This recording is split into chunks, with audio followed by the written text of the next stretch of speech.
मी दीराच्या प्रेमात होते. मी त्याला खुश ठेवण्यासाठी सर्व काही करीन. एके रात्री भाऊजाई घरी नव्हती. मी तिचे कपडे घालून माझ्या दीराजवळ झोपले होते, पण दीराने तर माझ्याशी मित्रांनो, ही कथा शेवटपर्यंत नक्की पहा. माझे लग्न खूप अडचणीतून झाले होते, कारण मला एका सुंदर मुलाशी लग्न करायचे होते. कारण मी स्वतः खूप सुंदर होते, पण मी खूप गरीब घरातून होते.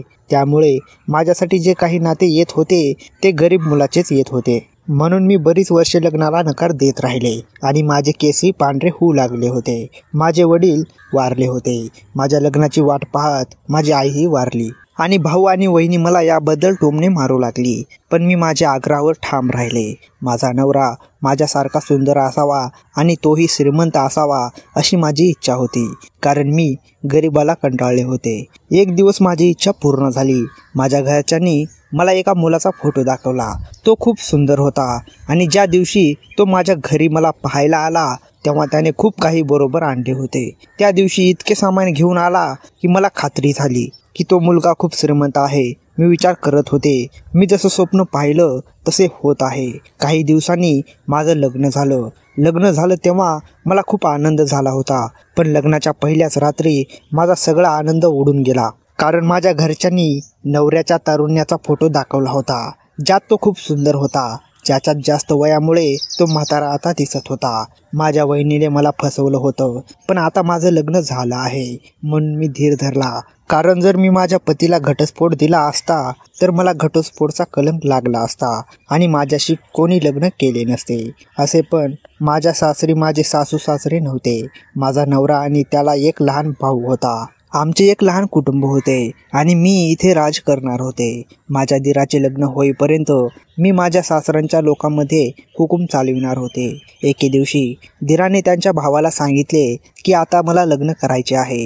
हे ऐकून मला आनंद झाला, पण तो आमच्यासमोर म्हणाला की त्याने मुलीला पाहिले आहे. आम्ही लगेचच सोयरीक होऊन त्यांच्या घरी गेलो आणि लगेचच लग्न ठरवले आणि माझ्या दीराचे लग्न झाले. दीराची बायको येताच तिच्या खोलीत गेली. आज ती खूप थकली होती. संध्याकाळ झाली तेव्हा मी माझ्या रूममधून बाहेर आले आणि मी माझ्या दीराच्या खोलीत डोकावून पाहिलं की ते यावेळी काय करत आहेत.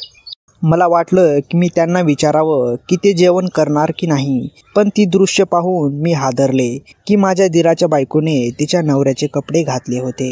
हे पाहून मी हादरले, कारण ती मुलगी मला सुरुवातीपासूनच एकदम वेगळी दिसत होती. मी जेवण करायला जाणारच होते, पण हे बघून मी तिथेच थांबले, कारण मला काही समजत नव्हतं की माझ्या दीराची बायको असं का करत होती. यावेळी माझी नजर माझ्या दीरावर पडली. त्याने माझ्या बायकोचे कपडे का घातले, आता त्याला काय झालंय हे पाहून मी खूप चकित झाले होते. ते दोघेही आपापसात काहीतरी बोलत होते, पण मला त्यांचे बोलणे काही ऐकू येत नव्हते.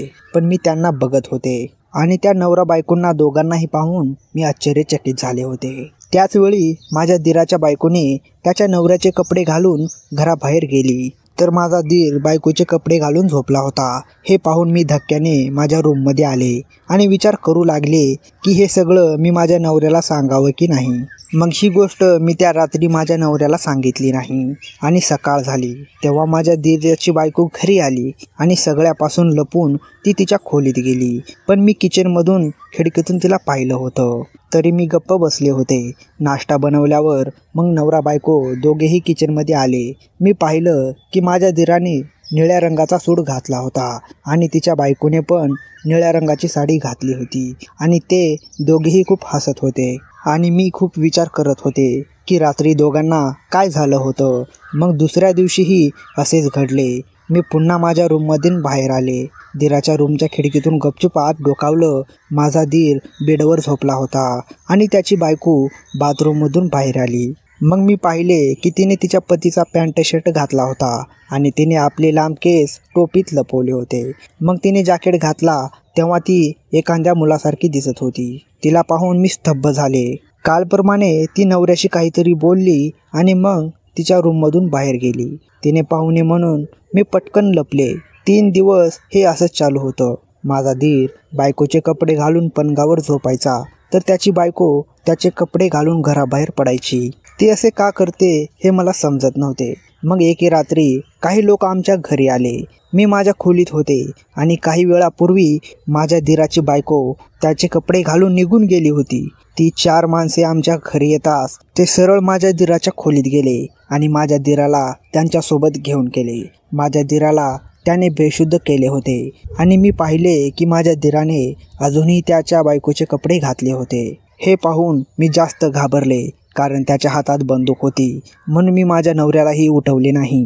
मी इतके घाबरले होते की मी माझ्या बेडवर शिरले आणि मी झोपी गेले. सकाळी मी डोळे उघडले आणि पाहिले की माझ्या दिराची बायको घरी आली होती आणि ती तिच्या खोलीत बसली होती. मी म्हणाले, तू इथे आनंदाने बसली आहेस आणि दुसरीकडे काही लोक तुझ्या नवऱ्याला घेऊन गेले आहेत. मी तिला सगळा किस्सा सांगितला, पण ती ऐकून हसू लागली. मी विचार करत होते की ती तिच्या नवऱ्यासाठी नाराज होईल, रडेल, पण ती मुलगी खूप विचित्र होती. काहीच केली नाही आणि जणू तिचा नवरा नसून माझा नवरा असल्याप्रमाणे आनंदाने बसली होती. मला माझ्या दिराच्या अपहरणाबद्दल खूप वाईट वाटत होतं.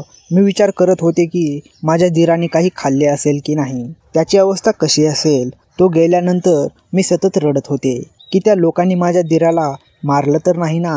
माझं मन खूप मऊ होतं, म्हणून मी पटकन माझ्या खोलीत गेले. माझ्या नवऱ्याला सगळा प्रकारही सांगितला.